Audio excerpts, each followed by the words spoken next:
November 23rd, I will be giving out $1,000 if we are able to reach 50,000 subscribers. Only thing you got to do to enter to win this $1,000 is just go ahead and subscribe. So don't miss this giveaway.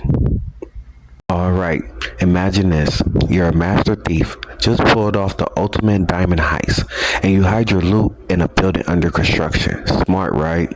Fast forward 2 years, and that building is now a police station. What do?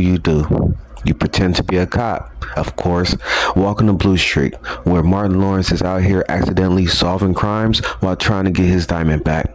Today we're breaking down this hilarious action comedy packed with crazy stunts, laugh out loud moments, and some of the worst detective work you'll ever see. So buckle up, because this movie is as wild as the heist itself.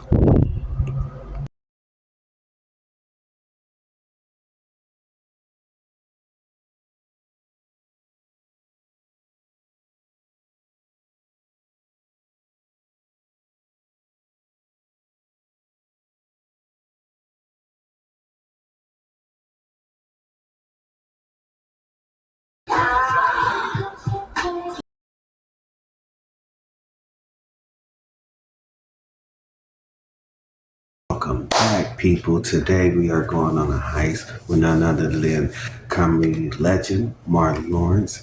Now, this movie is Blue Streak. There's 10 things you didn't know about it. It is a comedy legend. It is a comedy film that brings both action and comedy together so gracefully. So that's why I had felt that we should cover this particular movie here today. That's why you see me with my ski mask on and my shades on. I'm ready for my heist. So we're going to go ahead and get right into it. Here's 10 things you didn't know about Blue Streak. Oh yeah, I'm ready. Number 10, pre-production. During pre-production, the film was originally supposed to carry a hard R rating, but after deliberation, the studio had toned down the film script to PG-13.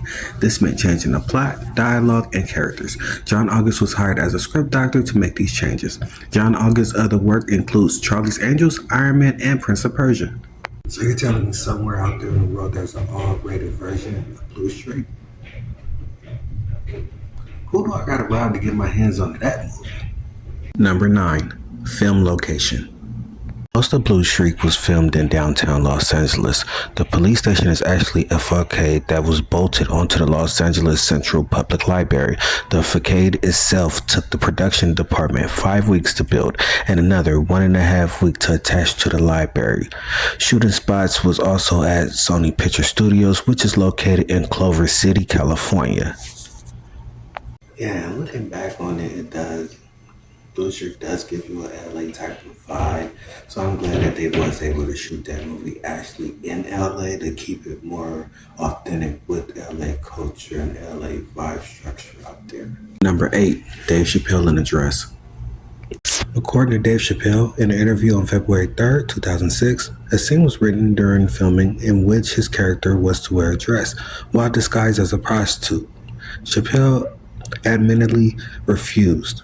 The writers complained to the producers, who then tried to convince Chappelle to do the scene, but he still refused. According to Chappelle, he felt that it was part of a disturbing trend in which African American men wear dresses in films. In my opinion, I'm glad that Chappelle stood on his ground with that one, because he's a standout character in this particular movie, and I wouldn't have wanted to see him in a dress. Them shits. I knew that. That's how I get down, baby. I heard your tongue out. And my balls was shut up. I'm glad that Dave Chappelle was able to stand on his morals on that one, because as his fan, I personally wouldn't have wanted to see him particularly in a dress. I guess we could say that he was saying no Diddy before the whole Diddy thing, because that's crazy to think about. Dave Chappelle putting on a dress is just out of this world. I wouldn't expect him to be one of them actors to ever do anything like that at all. It's nothing against those type of things, but that particular actor, I highly doubt that you would ever convince him to do something like that. Number 7, original title. Before settling on Blue Streak, the film had a working title of Loose Cannon. The film was changed late in development to better match the thief-turned-cop concept of the plot, and Blue Streak referred to Logan, a thief undercover role within a police force. I cannot imagine Blue Streak being named Loose Cannon. I think Blue Streak was the best way to go in them two options. I really do think, because Loose Cannon was referred to something that's totally different than Blue Streak the movie. Blue Streak the movie, once you break it down, it actually does make sense and it actually does fit the whole concept of the. Number 6, sequel.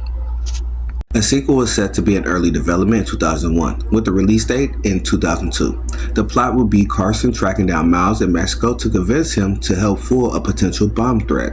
The plans fell through, but his screenplay was turned into the 2002 film Bad Company. In Bad Company, we see Chris Rock teaming up with an agent this time. Chris Rock has to go under disguise as his twin brother, who was just recently murdered, and he teams up with Anthony Hopkins to try to stop an armed dealer.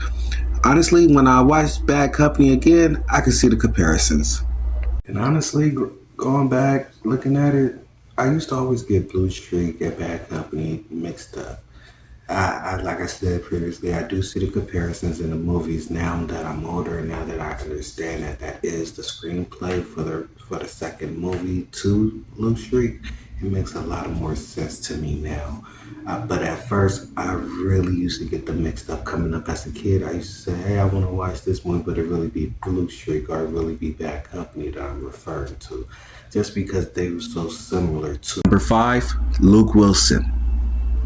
Luke Wilson was hesitant to take on the part of Detective Carson because he wasn't sure about playing a straight man opposite a comedic powerhouse like Martin Lawrence. However, he later said that working with Lawrence turned out to be a highlight of his career.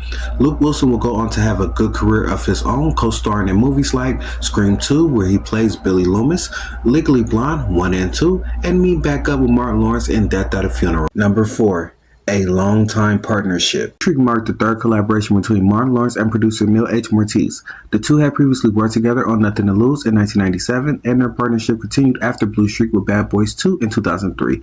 Neil will go on to direct some of the movies we all love in one way or another, from the Fast and Furious franchise to I Know What You Did Last Summer, both of the Triple X's with Vin Diesel in the first and Ice Cube starring in the second, 22 Jump Street, and even the new Sonic movies. It's safe to say that Neil's work speaks for itself. 3. Alternate ending. In one version of the ending, Miles Logan, played by Lawrence, was actually caught by the police after recovering the diamond, setting up a more conclusive punishment for his criminal actions. However, this was deemed too dark for the tone of the film, and the final cut ended on a lighter note, with Logan escaping across the border to Mexico with his diamond. 2.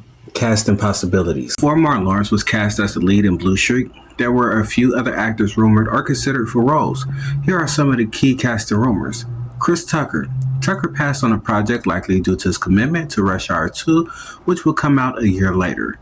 Will Smith. Although Will Smith and Martin Lawrence had already paired up in Bad Boys in 1995, there were rumors that Smith might be involved in some capacity, either as a co-lead or a cameo. However, he wasn't ultimately involved, and Lawrence took on the lead role solo. Will Smith went on to star in Wild Wild West the same year.